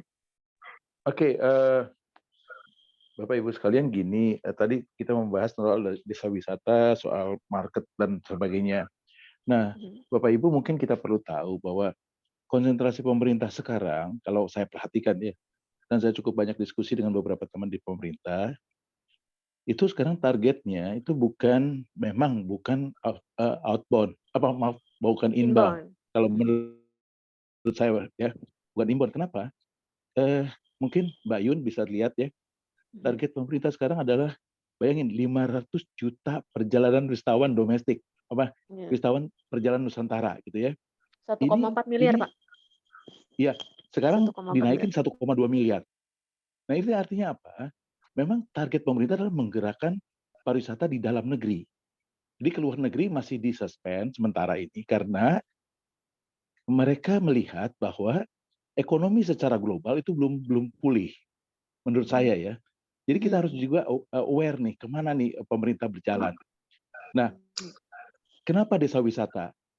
Karena dengan menggerakkan wisatawan domestik, dengan wisatawan di Nusantara ke berbagai desa wisata itu menambah nilai ekonomi dari produk jasa dan barang yang ada di daerah. Orang-orang traveling ke berbagai desa wisata ini. Jadi konsentrasi pemerintah sekarang adalah bagaimana menggerakkan pariwisata di seluruh Indonesia ini untuk wisatawan Nusantara itu sendiri. Itu sih kalau menurut saya. Nah, Yun bisa tolong di-share nggak yang saya share itu? Tunggu sebentar. Sorry Pak Heben, sebentar. Tadi saya sudah bisa Belum mulai di-share. Karena ini nanti menjawab pertanyaannya Pak Ebenezer yang pernyataan tadi.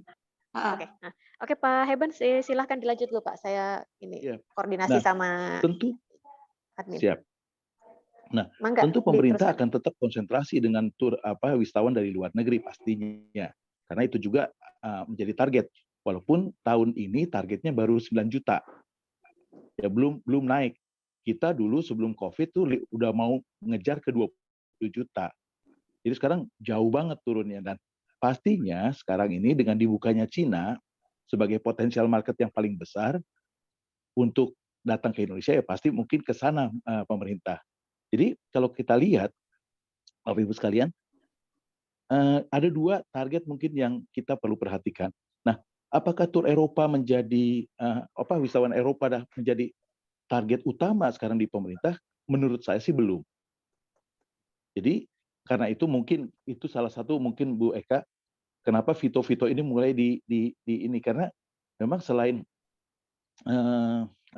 belum dilihat sebagai source of market ya, tapi juga pemerintah itu melihat bahwa yang digerakkan itu adalah wisatawan Nusantara dulu.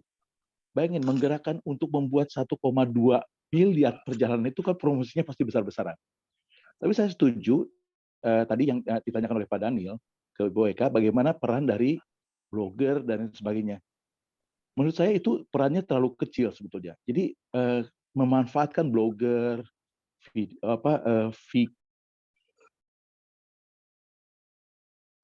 travel advisor, ya, travel influencer. Ya, saya tahu kalau market luar negeri itu belum jadi target.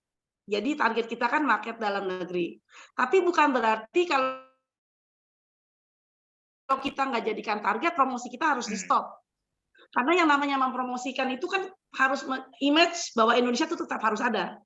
Karena kalau kita misalnya intinya begini, kalau kita mau promosi Indonesia itu sudah jalan sebelum ada pandemik, betul kan? Karena pandemik semua bukan hanya Indonesia aja ya sebetulnya, semua negara pun juga pada fokus untuk industri dalam negeri. Nah, ini saya mau kasih data, saya mau share data. Mungkin itu kan sebetulnya panjang ya, nggak bisa ngelihat bawahnya ya, Mas. Itu kan dari nomor 1 sampai nomor 20, karena Indonesia nomor 20. Ya, ada paling akhir. Bisa dinaikin nggak? Bisa dinaikin nggak? Karena nggak kelihatan. Bisa Bu, diklik lagi. Jadi ini ada top 20 destination, oke. Untuk ada jadi top 20 destination per Februari 2023 untuk market B2B ya, yang travel agent. Di mana kita lihat kenaikan dari nomor 1 Inggris, Spanyol, Prancis, Tunisia, Maroko, right? Nah, Italia, Maurice Island, Portugal, Republik Dominikan, United States, Tanzania, Meksiko, Kanada, Thailand, Saudi Arabia ya, mereka banyak yang ke Saudi Arabia juga, Kroasia, Jordania, turun lagi, bisa dinaikin lagi, sorry, nomor 19. Turun, maksudnya diturunin lagi, naikin lagi nih. Indonesia 20, 18, 19, ininya bisa dinaik malah terus lagi di bawah di bawah Guadeloupe. Saya mau lihat yang di bawah Guadeloupe. Naikin lagi nah, Mas. Naikin lagi. Nggak kelihatan di bawah. Nah, Indonesia itu di bawah. Nomor 20. Bisa dinaikin nggak ini? Nggak kelihatan. Ini nomor 19 dia di bawahnya Guadeloupe nomor 20. Harus turun lagi, turun.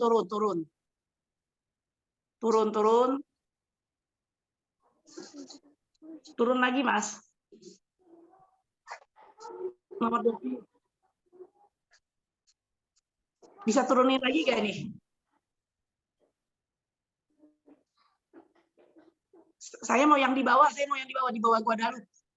Di bawah Guadeloupe. Indonesia nomor 20. Itu kan 18 di bawah, yang di paling bawah. Udah kelihatan Bu nomor 20-nya Bu di layar. Ya ada dong. Ya nggak kelihatan. Udah kelihatan Bu. Yang di layar. Nah, oke, tuh.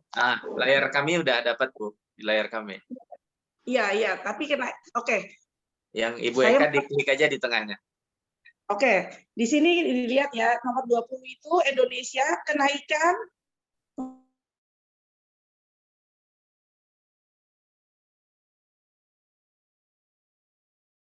%127%. Oke, ini kenaikan 1.727% dari untuk bulan Februari ya. 1.727% itu tunggu, saya mesti ngelihat di sini soalnya kelihatan yang saya kirim dari. Oke, Indonesia itu kenaikan dari tahun evolusi shift d'affaires ya. Jadi profitnya mereka dari tahun 2022 compare 2023 itu 1.727%. Travel agent. Kenaikan apa namanya yang mereka jual untuk Indonesia itu 36%. Jadi dibandingkan negara yang lain, walaupun kita nomor 20, tingkat kenaikan turis yang ke Indonesia yang mereka jual bulan per Februari tahun 2023 lebih banyak. Paling banyak dibandingkan yang lain. Nah, sekarang di pihak kita bilang, oke, sorry, sekarang ini kita ini ada tiga bagian. Yang pertama itu adalah kenaikan per destinasi di Prancis, ya 17% tahun 2022, 14% tahun yang hitam tahun 2023. Yang di tengah itu apa namanya negara yang tidak middle road, bukannya long road, ya middle term destination itu 67% tahun 2023. Dan tahun 2023 yang long term destination 19%, di mana di Indonesia adalah top 21, top 20. Jadi walaupun tanpa promosi apapun, orang yang datang ke Indonesia itu banyak yang mau datang ke Indonesia, tetap ada. Nah, sekali lagi dibilang target kita bukan target itu, saya sudah dengar sebelum zaman pandemik ya, pas pandemik sampai sekarang pandemik. Nah, saya nggak ada setiap apa namanya pemerintah mempunyai target sendiri, itu nggak salah. Jadi memang target kita lebih ke murid. Tetapi bukan berarti kalau kita mentargetkan domestik, bukan berarti apa namanya promosi luar negeri kita harus di-stopkan. Justru selama promosi, karena promosi yang dari luar negeri pun belum banyak orang yang bisa datang ke Indonesia karena tiket mahal segala macam, tapi seperti kita lihat dari data statistik yang dikeluarkan oleh Travel Agent Association di Prancis, orang-orang yang datang ke Indonesia mereka menjual itu 1.727% kenaikannya, plus 36% untuk tamu-tamu yang datang dibandingkan Februari 2022. Nah, di mana itu market itu naik. Tahun ini orang yang datang ke Indonesia itu kenapa? Karena itu orang-orang yang mau datang ke Indonesia 2 tahun yang lalu. Tetapi karena di Eropa, mereka itu kalau mau jalan-jalan ke luar negeri, mereka itu tidak jalan-jalan seperti market. Kenapa saya bilang tidak sama seperti market Asia? Mereka itu program untuk datang ke Indonesia itu 1 tahun sebelumnya, 2 tahun sebelumnya. Mereka itu jauh-jauh hari untuk memprogram. Nah, banyak yang tidak bisa datang tahun 2020 karena pandemi, COVID. Mereka akhirnya bisa datang tahun lalu, mereka tidak bisa datang dulu karena baru buka Indonesia. Masih banyak ada hal, gateway fee, segala macam. Nah, 2023 mereka banyak udah beli tiket dan mereka mau datang tahun 2023 karena tiketnya itu nggak bisa di-refund, tapi bisa di-postpone. Ya, ini yang nah, sekarang saya nggak ada saya mengerti kalau misalnya kita prioritaskan untuk market domestik, tetapi kan juga market-market yang datang dari Eropa atau dari manapun yang datang, ini kan juga kita harus maintain. Kita nggak bisa bilang, oh sorry guys, kita sekarang mau turis Indonesia dulu, kamu jangan datang ke Indonesia dulu, nanti kamu datang 2 tahun lagi, baru prioritas kita.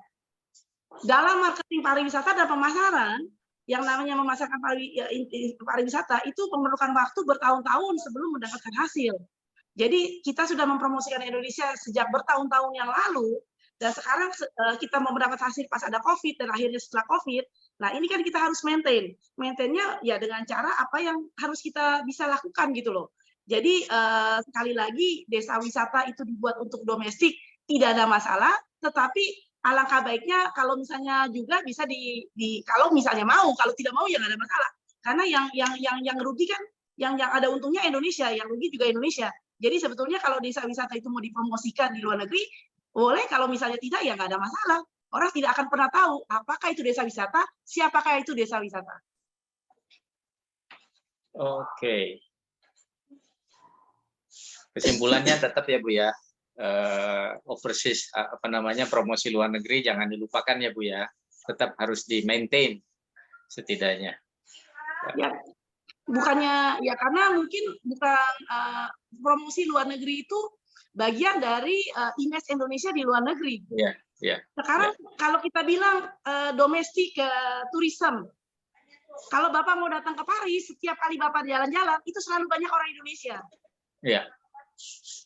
Jadi kenapa lebih banyak orang Indonesia yang ke Paris daripada orang Paris yang ke Indonesia? Kan Indonesia. problem. Iya, betul. Jadi harus Sedangkan balance ya. Paris sudah bikin promosi apa-apa untuk Indonesia. Ah, ah. Jadi sebetulnya yang saya kasih tahu ini, saya share aja apa yang terjadi di dunia luar untuk orang-orang di Indonesia. Ya, Jadi jangan sampai kita melihat itu dari kacamata kita. Karena begini, karena target kita begini, karena kita begini. Boleh, kita punya target itu nggak ada masalah. Tapi kita juga harus tahu apa yang terjadi di luar sana. Dan juga kita harus tahu apa targetnya kompetitor kita. Sri Lanka itu, Menteri Pariwisatanya sampai mengemis, begging di ITB Berlin. Please come to our country. We are the most beautiful country. We are not expensive. We are cheap. And you don't need visa. Kementerian Pariwisata Sri Lanka di ITB Berlin. Ada tulis tuh artikelnya besar-besar. Okay. Dan sekarang kita, ini bukan target kita. Kita mau quality, we don't know it. Ya oke, that's great. Tapi jangan sampai komplain kalau sampai 1 hari Indonesia tidak ada, didatangin. Oh tidak apa-apa, kita tidak by number. It's okay. Karena kita tidak ada promosi, memang kita seperti itu. Nah, tapi jangan sampai nanti kita sudah apa yang sudah, karena kan kita promosi besar-besaran dulu, Wonderful Indonesia, kan sayang dengan apa yang sudah kita lakukan. Jadi makanya saya hanya sharing aja gitu. Jangan sampai gara-gara 1-2 kayak TikTok yang murahan seperti kemarin, persepsi tentang pariwisata Indonesia jadi rusak. Padahal tidak pernah kita lakukan seperti itu, menjual Indonesia secara murahan. Tidak pernah sama sekali. Oke, sip. Oke. Kayaknya mesti closing statement nggak? supaya yang hadir hari ini dan yang mengikuti di Instagram penasaran nih nextnya apa gitu ya. Gimana nih Pak Daniel? Ya, mungkin Bu Eka bisa closing statement 1 menit aja Bu Eka sebelum kita closing. Atau mungkin sebelum closing statement saya bacain dulu nih ya. Tadi ada yang komentar juga. Tadi ada yang setuju nih Bu Eka. Ibu Ina ya. Ibu Ina setuju dengan Bu Eka. Orang Eropa cenderung akan membeli. Mereka tahu siapa orang di belakangnya. Mungkin yang di sini mungkin ada ada Pak Eben, ada Pak Priyadi dan lain-lain yang kebetulan di travel agent or operator bisa bisa mengambil sesuatu lah ya dari sini ya. Dari Pak Heri ini ada 2 orang Perancis bilang kalau desa wisata itu termasuk destinasi buatan. Nah, tapi mereka juga sebenarnya mencari informasi di blog, karena sebenarnya blog itu kepanjangan dari mouth to mouth ya. Mouth to mouth cuman dalam bentuk online, bukan mouth to mouth langsung gitu ya. Kalau menurut saya sih itu. Ya oke, Pak Daniel, jadi kita inikan dulu. Bu Eka, 1 menit closing statement-nya apa nih? Ya, saya sih buat cuma 1 menit aja, saya udah banyak bicara. Kita pokoknya keep on going aja lah. The show must go on, jangan patah hati. Selalu ada satu kesempatan kalau kita punya tulus untuk bantu Indonesia ya, sama-sama kita harus tetap kolaborasi aja, saling menjaga menjaga gawang lah untuk turisme Indonesia. To make Indonesia stay wonderful. Oke, sesuai di t-shirt saya Bu. Saya masih pakai. Itu dijual berapa t-shirtnya? To make Indonesia wonderful again berarti ya. Wonderful to make Indonesia wonderful again. Gimana Pak Heben, Pak Priyadi setuju ya? To make Indonesia wonderful again. Pak Heben, Pak Indonesia Priyadi. is always wonderful Bu. Always wonderful ya. Oke. Mudah-mudahan di sana Pak Heben juga pakai ini ya, sesuatu yang membawa wonderful Indonesia lagi di sana di Europe. Atau mungkin bisa mampir ke tempatnya Bu Eka, Pak Heben. Kemarin kami ke Paris tapi nggak sempet, mohon maaf Bu Eka, udah rencana pengen banget ke rumah Ibu, tapi something happen in the way so cancel. Ya, jadi kalau kangen makanan Indonesia ke itu aja Bu, Pak Eben ke rumahnya Bu Eka di The Maison de la Indonesia. Oke, juga Pak Joni Rohi, Pak Yatnya mana? Pak Joni Rohi sama Pak Yatnya masih ada nggak nih? Oh, Pak Yatnya udah. Oh ya. Ya, Pak Yatnya, Pak Joni Rohi, semoga jujur ini baru kali ini ya ada Dinas Pariwisata Daerah bisa mengikuti diskusi kita selama ini, karena kita mungkin terkesan kita mungkin kesannya karena belak-belakan ya kesannya mungkin agak kurang gimana ya kalau bagi orang-orang di birokrasi, tapi ya Luar biasa. we are talking memang kenyataannya seperti ini. Tapi semoga diskusi kita sore ini memberi inspirasi, memberi ide-ide baru buat Pak Yatnyo nih, terutama Bali yang lagi disorot. Juga dengan Pak Joni Rohi ya Pak, dengan komodonya itu ya Pak ya, dengan Sumba pun juga saya lihat sudah semakin banyak itu resort-resort yang Luar keren-keren. biasa forum ini Bu Yun. Sangat Iya luar biasa. betul. Iya betul. Ya mudah-mudahan berguna buat kita buat kita semua lah ya untuk acara Kapan-kapan hari ini. Overland Timur lagi Bu Yun. Iya oke, itu juga keren juga itu Pak. Oke, terima kasih Bapak Ibu yang telah join di Tourism Talks Club hari ini, baik yang melalui Zoom, melalui yang di Instagram. Sebelumnya saya mohon maaf karena saya trouble tadi masuk ke Zoom, jadi kita terlambat sampai 15 menit. Juga mungkin trouble teman-teman yang trouble juga yang tadi nggak bisa masuk ke Zoom, yang udah komplain ke saya, terima kasih komplainnya. Mudah-mudahan kedepannya kita bisa bikin yang lebih baik. Juga yang di teman-teman di Instagram, walaupun saya nggak tahu gimana, tapi thank you so much. Mudah-mudahan kita bisa bikin yang lebih baik. Oke, segitu dari saya. Terima kasih. Nanti kita tungguin aja kalau untuk tema kita mungkin berikutnya. kadang-kadang, iya untuk yang tema berikutnya. Kadang-kadang kita kayak jelangkung Pak Daniel, tidak diundang kalau manggil jelangkung itu. Sebutkan nama 3 kali tidak diundang, tentunya datang gitu ya. Katanya dapat undangan.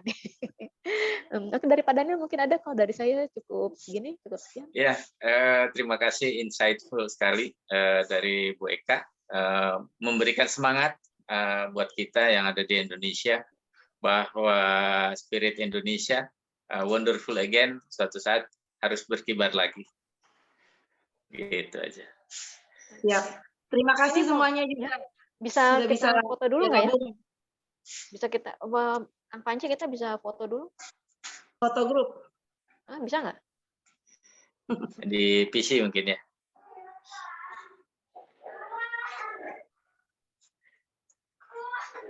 Sudah bisa? Kalau mana Kang Panji? Mungkin tadi sudah. Oke, Oh, sudah ya? Oke. Udah, saya akhiri dulu sampai di sini. Selamat sore buat teman-teman semua. Untuk khusus nih untuk Pak Heben sama Bu Eka, selamat pagi waktu di sana. Selamat beraktivitas kembali. Untuk Pak Joni dan lain-lain, mungkin juga yang mau buka puasa, semoga hari ini makin nikmat dengan insight yang kita bicarakan hari ini ya. Oke, terima kasih. Selamat sore. Assalamualaikum warahmatullahi wabarakatuh. Terima kasih Pak Daniel, terima kasih Terima kasih semuanya. sama Bu Eka. Ya, terima kasih. Yuk, sukses. Sayangnya Pak Joni. Ya. Ya. Terima kasih Bu Take care Yun. semuanya ya. All the Ya, best. sama-sama. Terima kasih. Sore. Ya, Sampai baik. jumpa Bu Eka. Sampai jumpa nanti. Bapak. Ya. Siapa tahu bisa ke NTT kita. Ya, Dengan Zoom. Nah, minimal dengan Zoom dulu. Ya, Ya. pastilah Overland Timur lagi Bu Yun. Iya, oke, siap. Oke. Oke. Yuk.